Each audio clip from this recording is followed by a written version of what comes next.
Selamat berjumpa kembali mahasiswa Universitas Terbuka. Kita akan masuk pada modul 6 tentang penilaian tingkat kesehatan badan usaha milik negara. Nah, pada sesi ke-6 ini, adapun capaian pembelajaran yang diharapkan dari mahasiswa adalah mahasiswa mampu memahami, menjelaskan penilaian aspek keuangan, penilaian aspek operasional, penilaian aspek administrasi, dan menilai tingkat kesehatan badan usaha milik negara. Cara tentang penilaian kesehatan badan usaha milik negara tentu diukur dari kinerja dari badan usaha milik negara dan daerah tersebut. Nah, untuk mengukur kinerja tentu kita dapat melihat dari 3 aspek. Nah, biasanya aspek yang dilihat adalah aspek keuangan.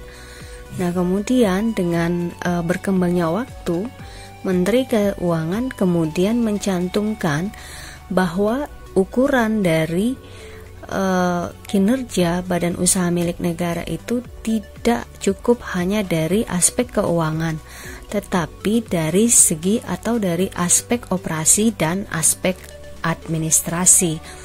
Nah, di sini kita akan melihat satu persatu aspek keuangan, aspek operasional, aspek administrasi, bagaimana ketiga aspek ini akan dinilai apakah dalam kategori sehat, kurang sehat, tidak sehat.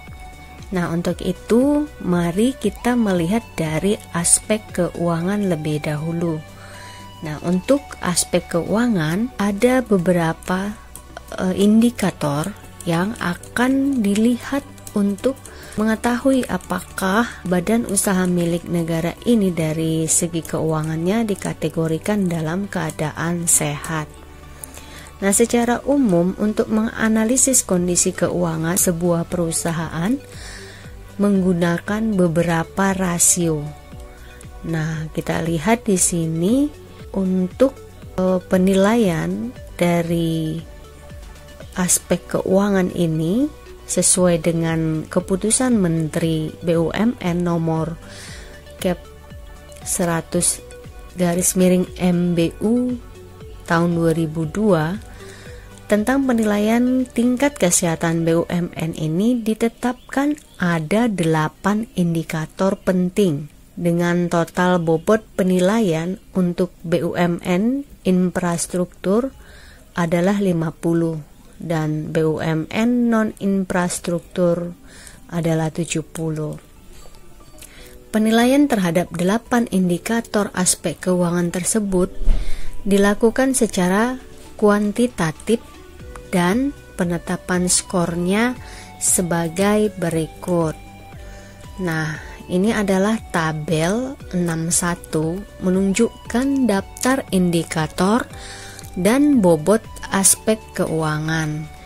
Kita lihat ada 8 indikator, yaitu yang pertama imbalan kepada pemegang saham atau biasa dikenal dengan return on equity. Kemudian untuk imbalan investasi atau return on investment dan rasio kas, rasio lancar, collection periods, perputaran persediaan, perputaran total aset atau total asset turnover atau TATO.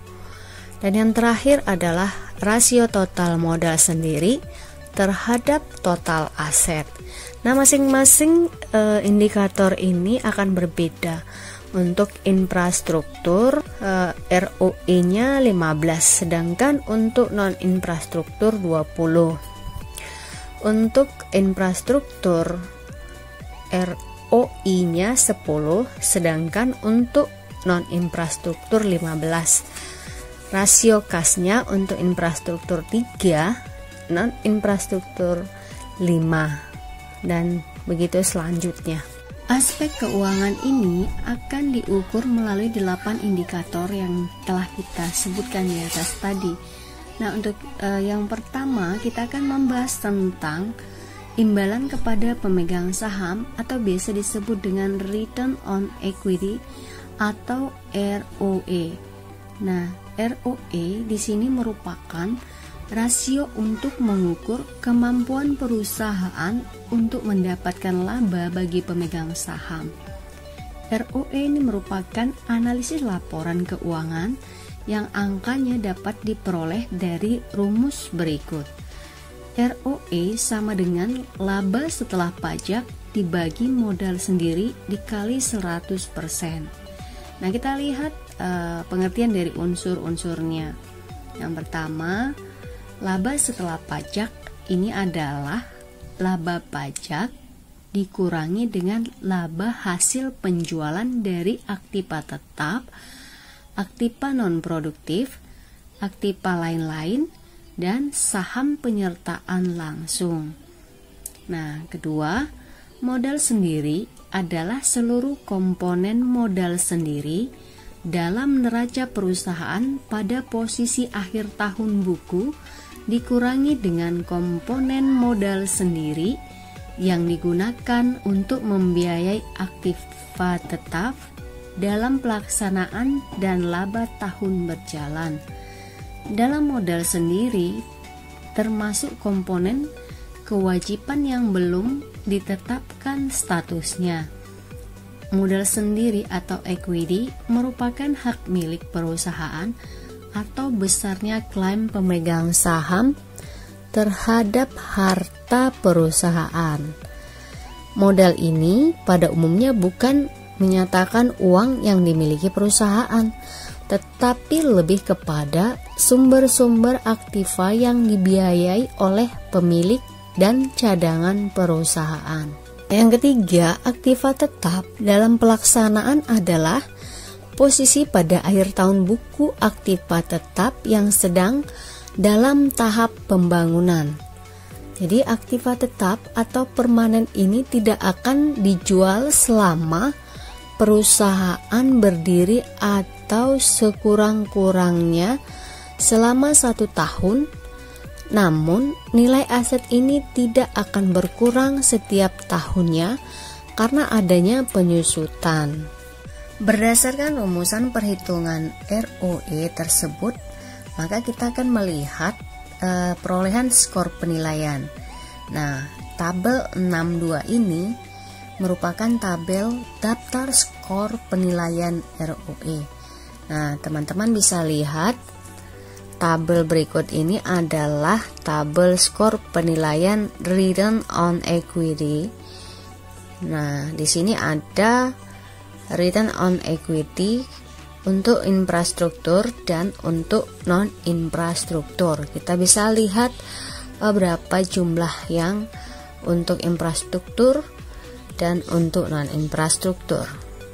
Indikator yang kedua adalah return on investment atau ROI.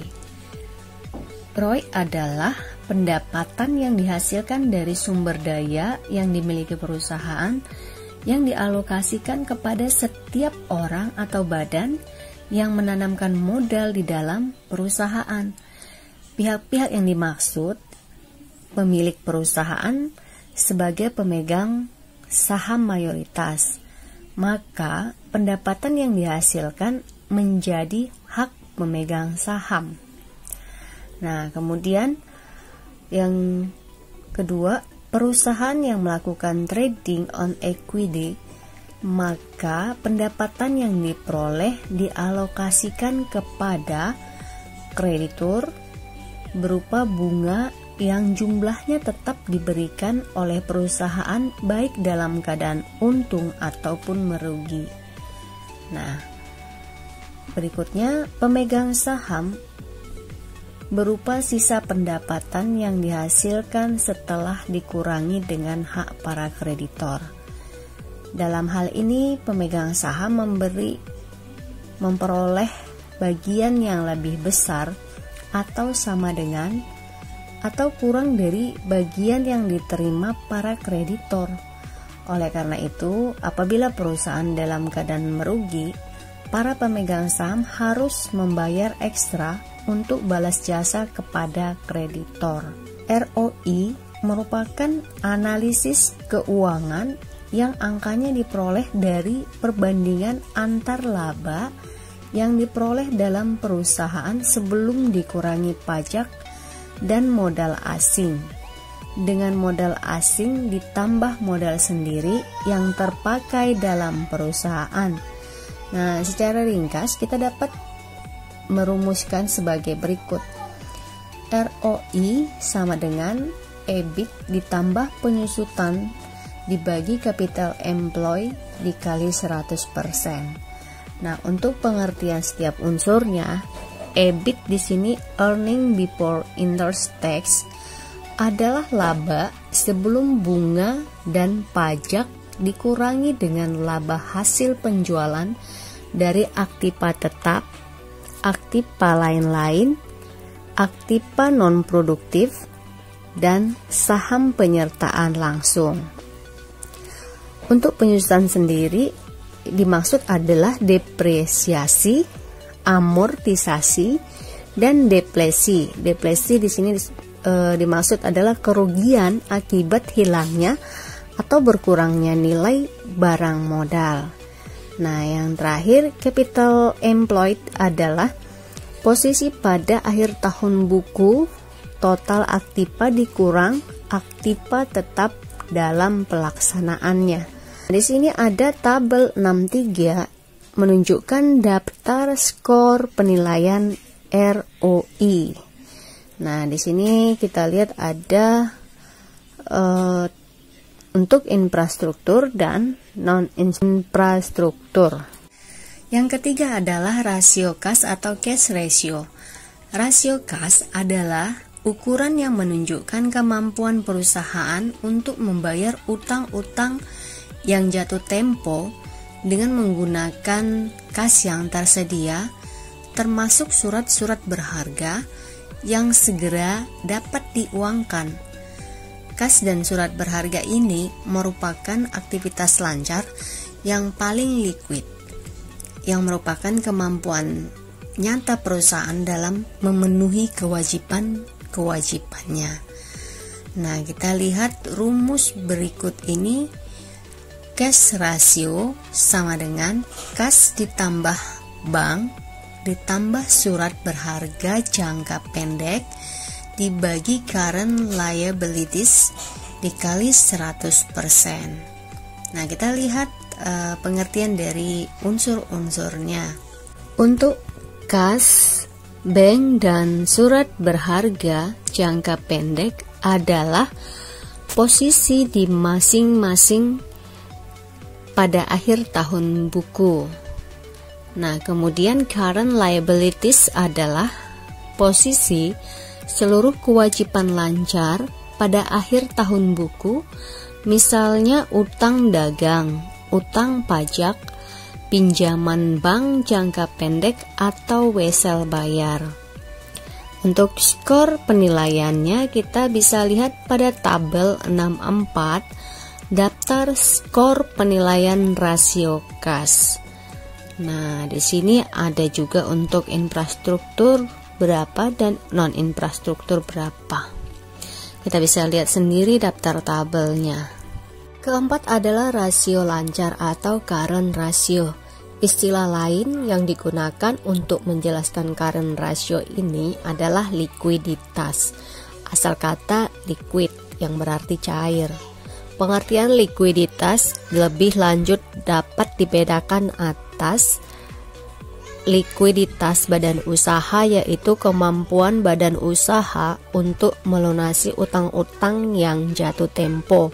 Likuiditas perusahaan, yaitu kemampuan perusahaan untuk melakukan pengeluaran atau menyediakan aktiva lancar current asset tepat pada waktunya bagi kelangsungan produksi.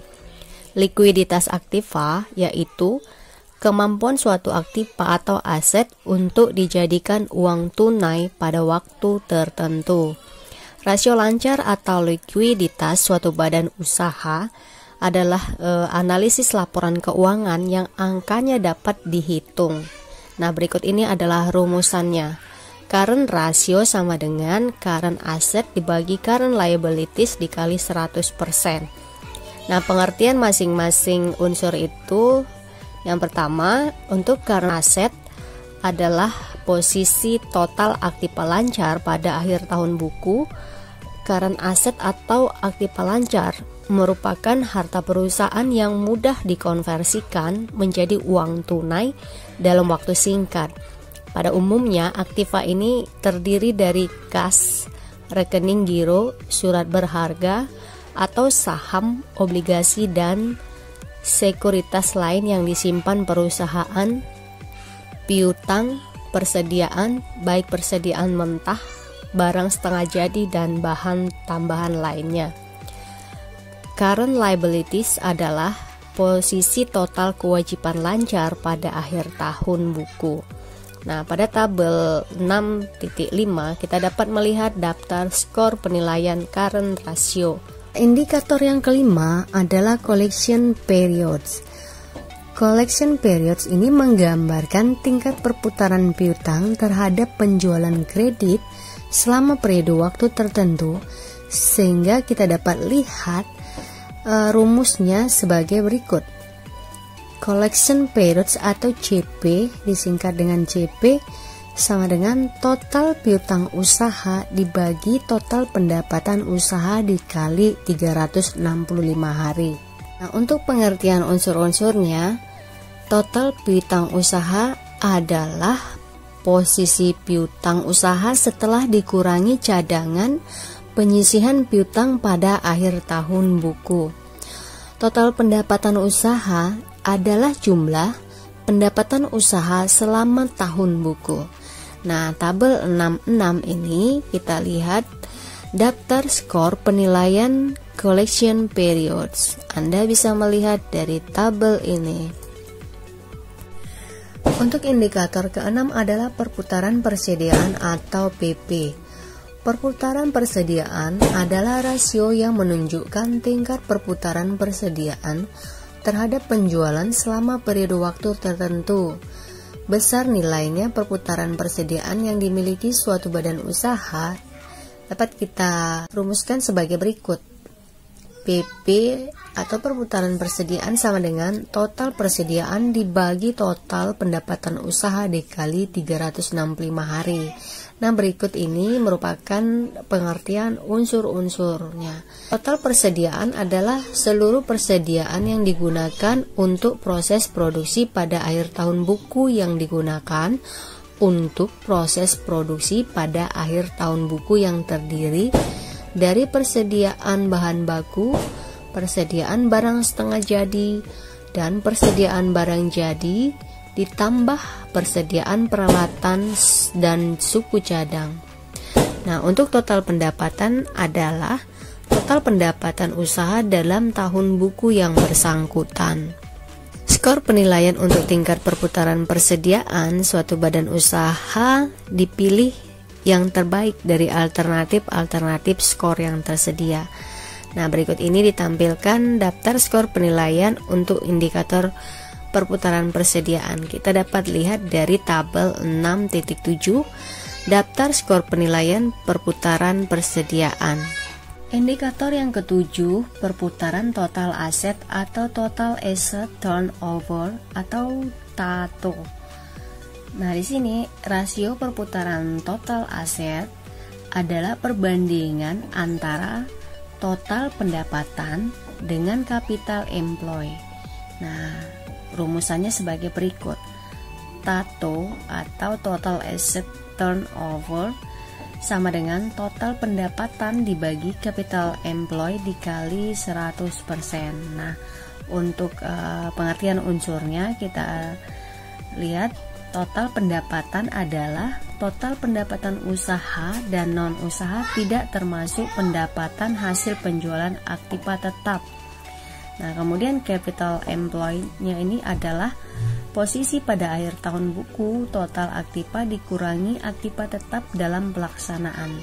Sama halnya dengan collection periods dan perputaran persediaan. Skor penilaian atas indikator perputaran total aset ini pun didasarkan atas skor terbaik dari alternatif skor yang tersedia. Nah, berikut ini adalah daftar skor penilaian untuk indikator penilaian total aset badan usaha. Nah, pada tabel 6.8 daftar skor penilaian perputaran total aset, kita bisa lihat di sini untuk infrastrukturnya berapa dan non infrastrukturnya berapa. Kemudian kita lihat indikator yang terakhir adalah rasio total modal sendiri terhadap total aset atau TMS terhadap TA. Nah, rasio ini menunjukkan perbandingan antara ekuitas perusahaan dengan total aktiva. Rasio total modal sendiri terhadap total aset dapat diperoleh dengan menggunakan rumus TMS terhadap TA sama dengan total modal sendiri dikali 100 dibagi total aset. Nah, pengertian dari unsur-unsurnya, untuk total modal sendiri adalah seluruh komponen modal sendiri pada akhir tahun buku di luar dana-dana yang belum ditetapkan statusnya. Untuk total aset adalah total aset dikurangi dengan dana-dana yang belum ditetapkan statusnya pada posisi akhir tahun buku yang bersangkutan. Nah, variasi skor penilaian yang diberikan kepada indikator TMS terhadap TA dapat dilihat pada tabel berikut.